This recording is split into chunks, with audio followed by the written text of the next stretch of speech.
Assalamualaikum warahmatullahi wabarakatuh. Pembelajaran berbasis proyek atau disebut juga dengan PJBL atau Project Based Learning. Italiana, kelas 12 Teknologi Laboratorium Medik. Yang pertama, kimia klinik. Transudat juga dapat disebabkan oleh parasit. Jelaskan contohnya. Transudat merupakan cairan ekstravaskular dengan kandungan protein yang rendah dan berat jenis yang rendah. Dan transudat bukan disebabkan oleh peradangan, akan tetapi disebabkan oleh gangguan keseimbangan cairan tubuh. Sebaliknya, dari eksudat yang disebabkan oleh peradangan, sedangkan parasit merupakan organisme yang hidup dari organisme lain. Seperti yang kita ketahui, ciri-ciri transudat itu ialah yang pertama, cairan jernih, encer, berat jenisnya mendekati 1,010. Yang kedua, tidak mengandung bekuan. Yang ketiga, jumlah sel kecil. Yang keempat, bersifat steril atau tidak adanya bakteri. Yang kelima, ada rivalta negatif. Yang keenam, kadar glukosa sama seperti plasma. Yang ketujuh, kadar protein kurang dari 2,5 gram per desiliter. Dari ciri di atas menyatakan bahwa cairan transudat tidak disebabkan karena parasit, sebab cairan transudat bersifat steril atau tidak ada bakteri, dan bukan karena peradangan, melainkan karena gangguan keseimbangan cairan tubuh. Contohnya saja pleura. Cairan pleura bisa diklasifikasikan menjadi transudat atau eksudat. Transudat berasal dari ultrafiltrasi membran dan mengandung protein yang rendah. Sedangkan eksudat terbentuk dari sekresi aktif atau kebocoran membran dan mengandung protein yang tinggi. Jadi, intinya, cairan transudat tidak ada yang disebabkan oleh parasit, melainkan karena gangguan keseimbangan cairan tubuh. Yang kedua, ada bakteriologi. Bagaimana standar kualitas air yang digunakan pada pembuatan yogurt secara mikrobiologi? Jelaskan persyaratan air yang layak untuk dikonsumsi. Yang pertama, jernih, tidak berbau, dan tidak berasa. Yang kedua, zat kimia yang terdapat dalam air minum selain garam mineral harus mengikuti standar yang ketat. Yang ketiga, tidak mengandung mikroba patogen, baik virus, bakteri, maupun parasit. Nah, kemudian imunoserologi. Bakteri patogen menyerang seorang pasien di mana pasien tersebut datang ke klinik tempat Anda bekerja.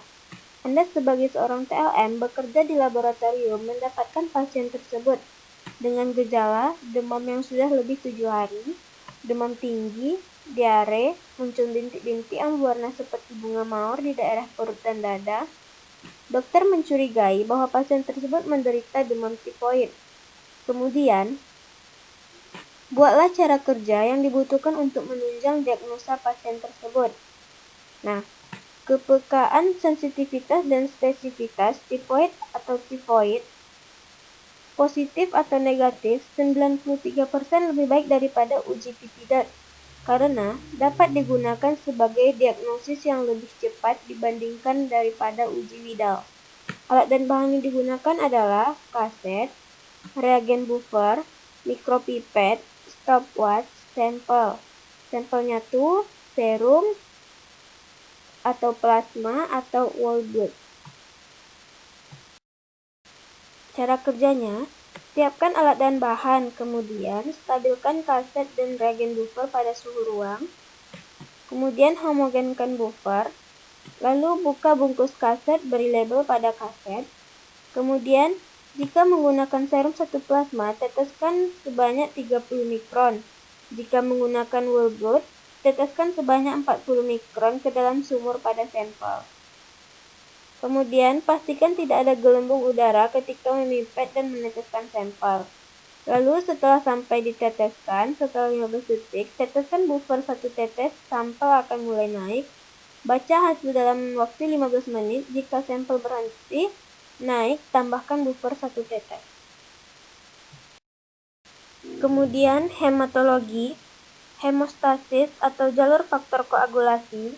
dan pencatatan hasil serta pendokumentasian. Yang pertama, fibrinogen, sumbernya hati, protombin, sumbernya hati, faktor jaringan atau tromboplastin, sumbernya jaringan yang rusak dan trombos aktif, jalur aktivasi ekstrinsik, ion kalsium, sumbernya makanan, tulang, dan trombosit, proakselerin, faktor labil atau globulin akselerator atau ACG, sumbernya hati dan trombosit, jalur aktivasi ekstrinsik dan intrinsik. Akselerator konversi protombin serum atau SPCA, faktor stabil atau penokonvertin, sumbernya hati, jalur aktivasi ekstrinsik. Kemudian faktor antihemofilik atau AHV, faktor antihemofilik A atau globulin antihemofilik atau AHG, sumbernya hati, jalur aktivasi intrinsik. Kemudian faktor Christmas komponen tromboplasmin plasma atau PTC atau faktor antihemofilik B, sumbernya hati, jalur aktivasi intrinsik.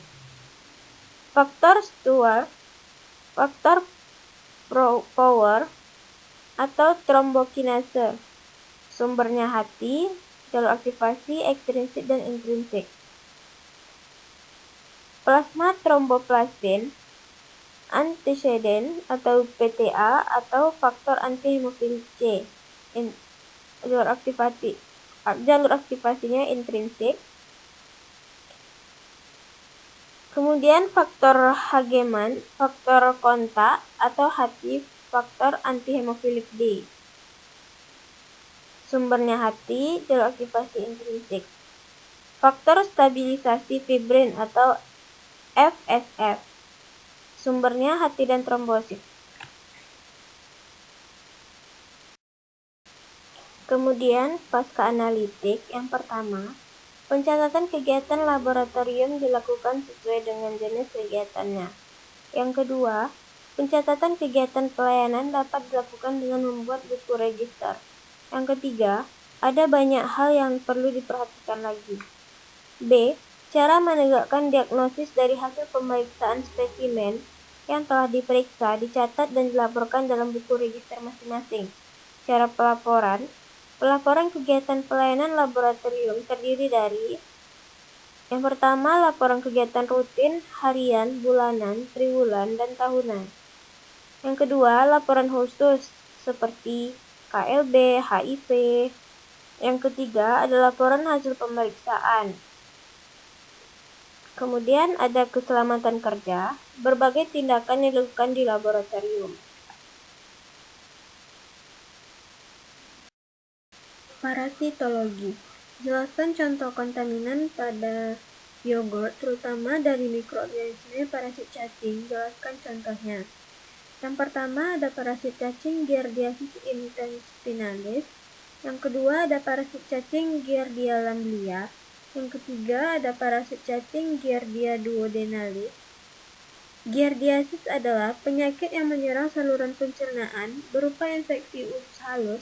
Penyakit ini biasanya akan hilang dalam beberapa minggu dan tidak menyebabkan kondisi kesehatan yang serius. Meski demikian, penderitanya bisa saja mengalami penurunan berat badan karena diare dan menurunnya daya serap makanan. Selanjutnya, PKK produktif. Ketika terjadi peradangan pada muka, seperti jerawat, bisa menimbulkan cairan jaringan. Kita bisa memanfaatkan yogurt sebagai masker. Jelaskan proses pembuatannya. Bagi Anda yang memiliki kulit berjerawat, masker yogurt bermanfaat untuk mengurangi produksi minyak sekaligus mengusir bakteri. Caranya, yang pertama, campurkan yogurt, madu, ekstra lemon, dan bubuk kunyit. Kemudian, aplikasikan di wajah dan diamkan selama 10-15 menit sebelum membilasnya dengan air hangat. Yang pertama, kimia klinik. Transudot juga dapat disebabkan oleh parasit. Jelaskan contohnya. Transudot merupakan cairan ekstravaskular dengan kandungan protein yang rendah dan berat jenis yang rendah. dan Transundat bukan disebabkan oleh peradangan, akan tetapi disebabkan oleh gangguan keseimbangan cairan tubuh. Sebaliknya, dari eksudat yang disebabkan oleh peradangan, sedangkan parasit merupakan organisme yang hidup dari organisme lain.